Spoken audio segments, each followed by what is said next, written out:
Go ahead and turn on recording. There it is. We're recording, and I'm going to go ahead and share my screen. Let's see, desktop number 2. There we are.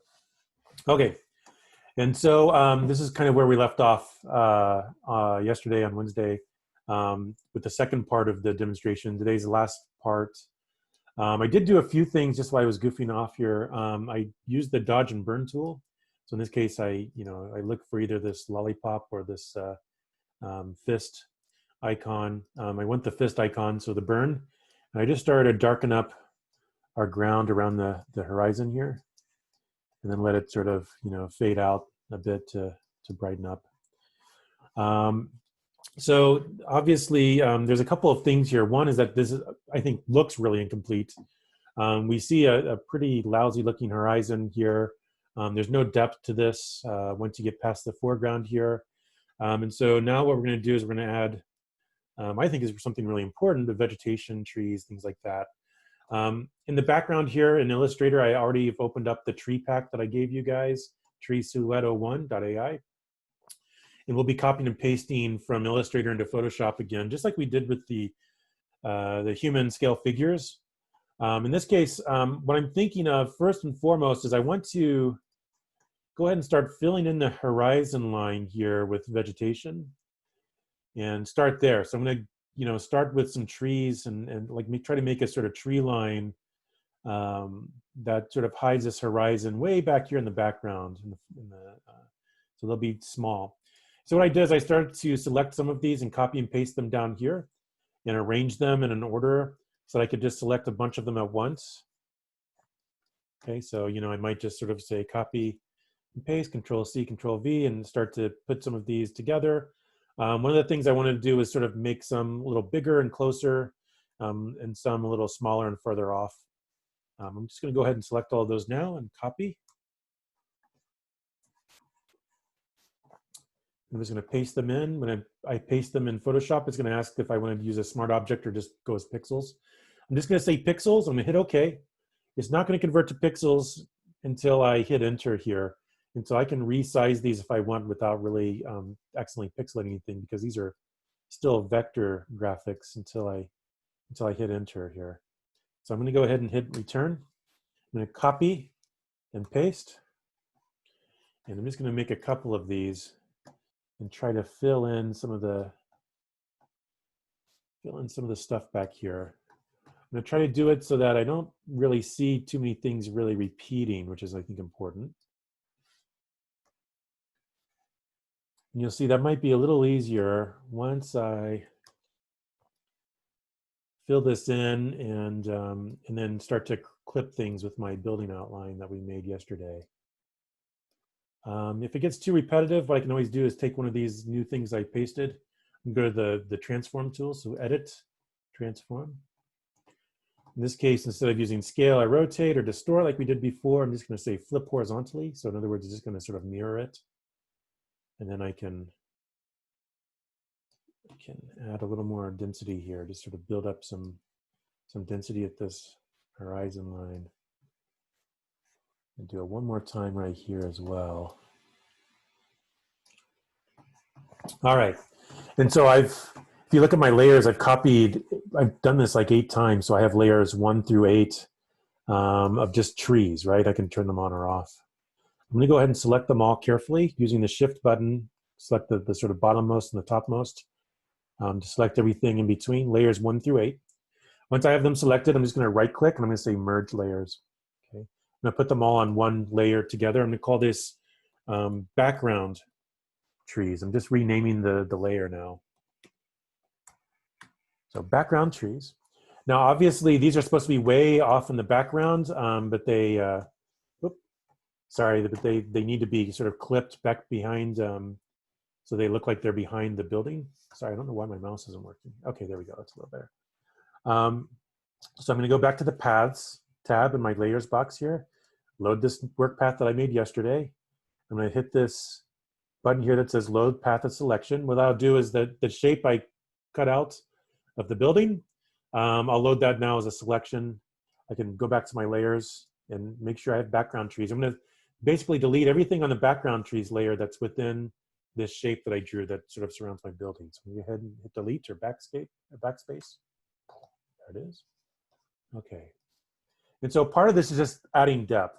And so once I add these background trees, I'll go to the ground layer, and I'm just going to go to the burn tool again. Remember, that darkens things up. And I'm just going to make sure that, you know, it would be pretty shady back there with all these trees. And as it gets further away, you're just going to see less detail anyway. So I'm just going to sort of darken that up.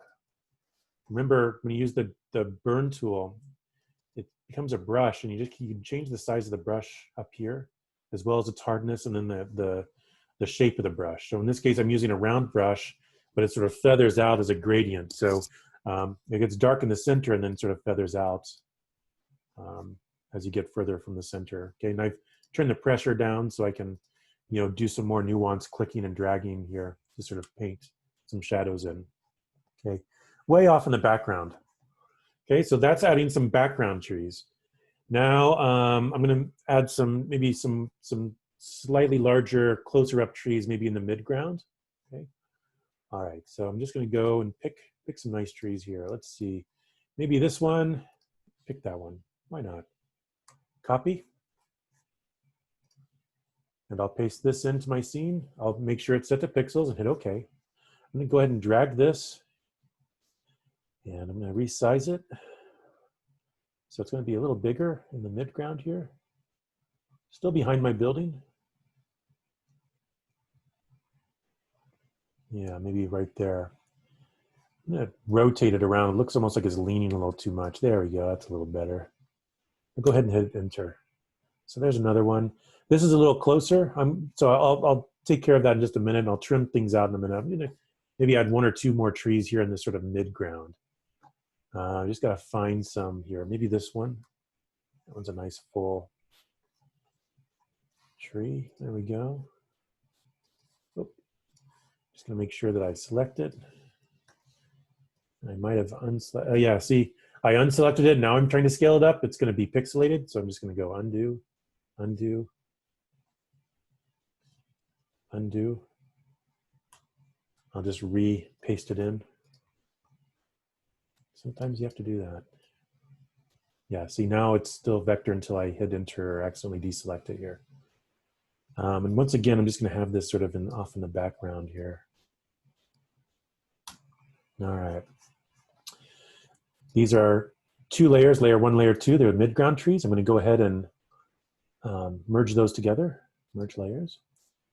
They're going to be above the background trees. So I'm going to move them up, and I'm just going to rename them midground trees.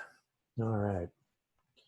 I need to trim them so that they look like they're behind the building. So again, I'm going to go to the Paths tab, load my work path around my building, make that a selection, go back to my layers. Now I can make sure I can have the right layer selected here, the midground trees. I'm going to go ahead and delete everything inside the selection, right? Hit delete. There it is.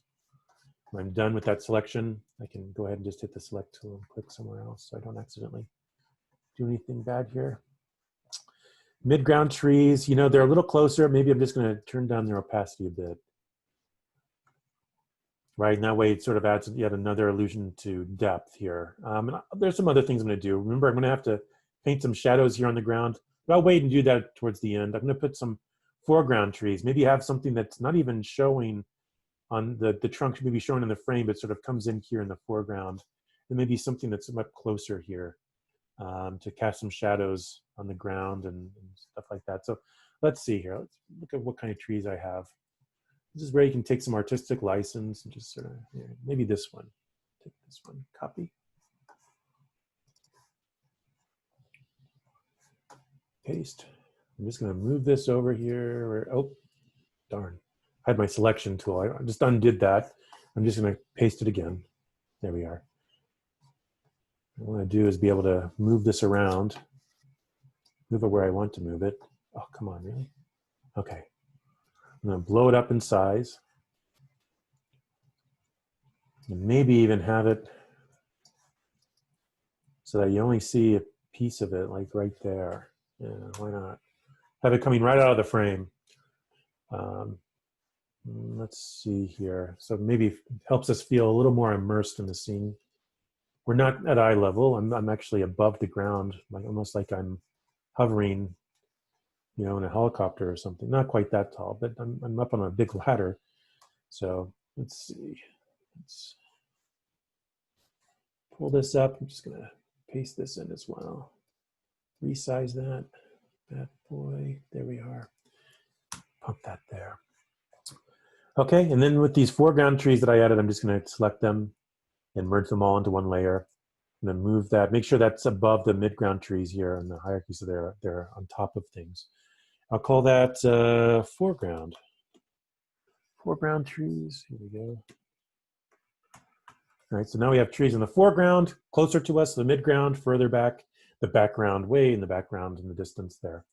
With these, maybe I turn down their opacity as well. Again, just to sort of give this thing a little bit of added depth. Let's see, sorry, I don't know why my mouse is there.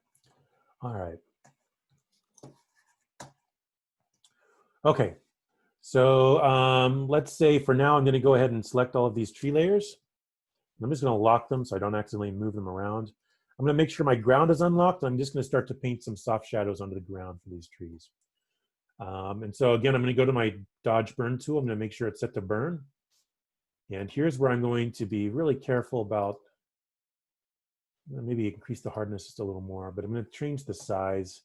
And I'm just gonna start to put a base layer of darkness on here. Okay, I'm gonna be really careful. Now I'm gonna let off my mouse clicker. I'm just gonna do one more, but underneath just the specific trees.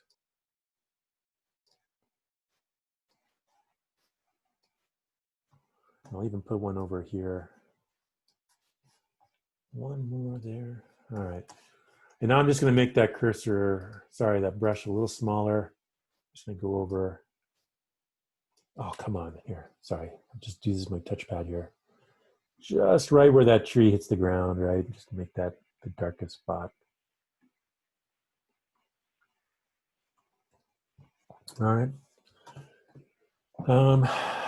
And there's some cases maybe where if you look at where the trees hit the ground, we're making this look like a sort of grassy, fuzzy ground. And then suddenly you have like a sort of a sharp line here, sharp edge. There's some things you can do here. One thing I'm going to do is I'm going to go to, first of all, this is a midground tree, so I'm going to select that midground tree level. And I can select my eraser tool, and I can try to find the brush that has the grass shape on it. Sometimes this is easier said than done. It used to be really easy to find that. And for whatever reason, they made it really difficult to find. The last couple of versions here, I'm loading different brushes. Legacy brushes, default, legacy brushes. I want to say, actually, I just went to here. So I loaded more brushes. It brought this brush things up, and I could start to find like brushes with tip shapes. I could find a grass shape like this. Okay, so I'm just going to up my up the size of my brush for a minute. I'm going to have to unlock this midground tree level here. But remember, I'm using, so that's what it looks like, the paint brush shape. Remember, I'm using this as an eraser. So I've made an eraser brush. I'm just going to size this down until it's a more appropriate. And I'm just going to use that brush to delete away parts of that bottom, just to fuzz it up so that it looks like the grass is overlapping with it. Okay. I can do the same thing with the foreground trees. Let me unlock that layer here. And I'm just ever so slightly softening that so it looks like there's blades of grass in the foreground. All I'm doing is selectively deleting blade of grass shapes from the silhouette so that the grass shows through. It's kind of a fun trick. I can even do it here for this building. Let's see.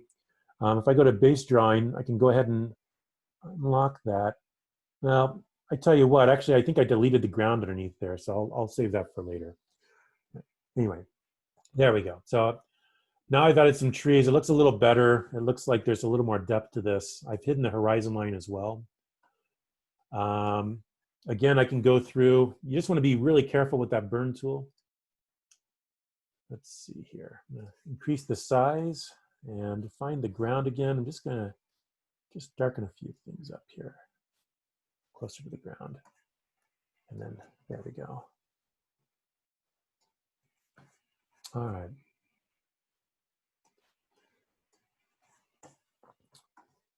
Go ahead and save.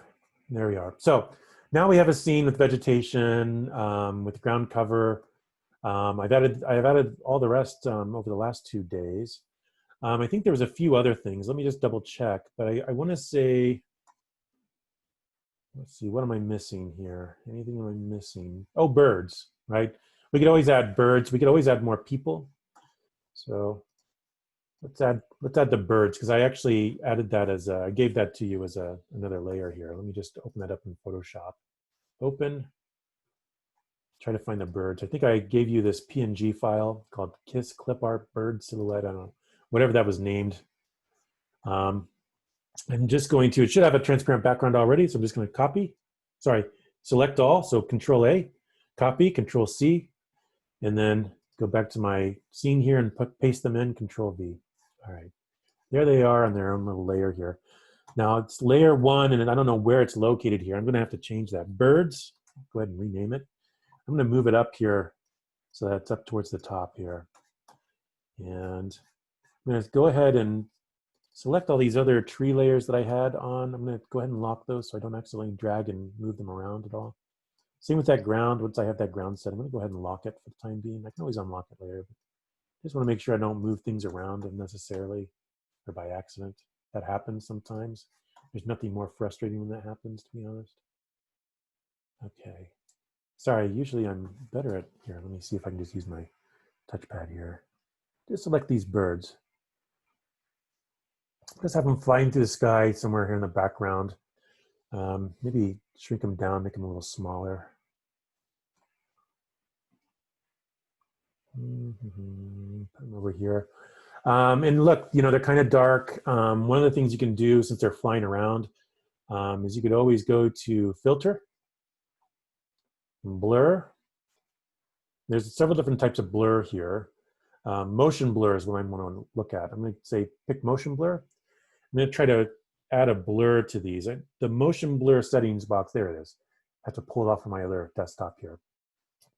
So you can select the amount of blur you want, right here, and then also the angle that they're being blurred. So if there's a trajectory that they all seem to be sort of flying in one way or the other, right, you can actually add a little bit of directionality to it. This also works if you want to have somebody look like somebody's like running through your scene. You can always give them a motion blur, or a car, right? Sort of driving down the street through your scene or something like that. You know, something that's moving as if you were taking a photograph. You can add that motion blur. And just a little bit of nuance here. Okay, sure, why not? Maybe turn down their opacity a bit, lighten them up. Don't want them to stick out too much. I can always add more people. I can go to the Illustrator and open up that groups of people pack I gave you. And I'll find 2 people like this maybe. Why not? Sort of sitting down in the grass. Copy. I'll paste them in my scene here. Paste. Okay.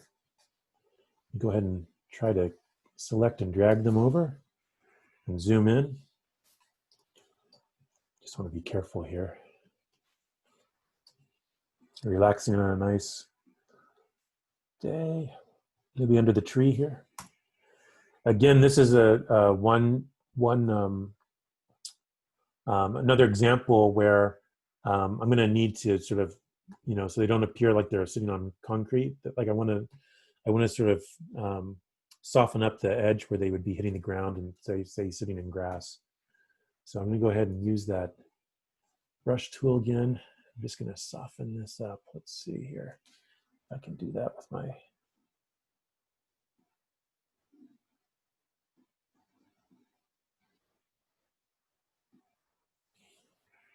When you zoom out, it looks better, right?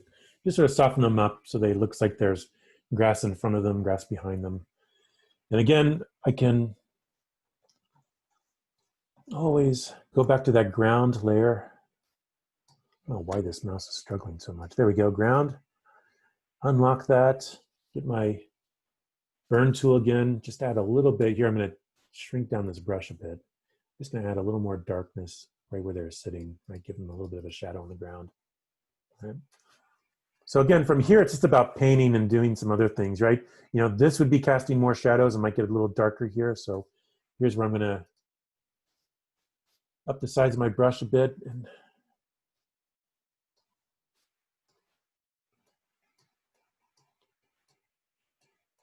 paint some more shadows here on the ground. So better some things out. Remember, the more times you click and drag, the darker it gets. So you have to be sort of really careful there. And it's definitely a skill that you can practice. It's been a while since I've practiced that actually. So kind of not the greatest at this, but in fact, you can always undo, right? Maybe that's what I'll do there.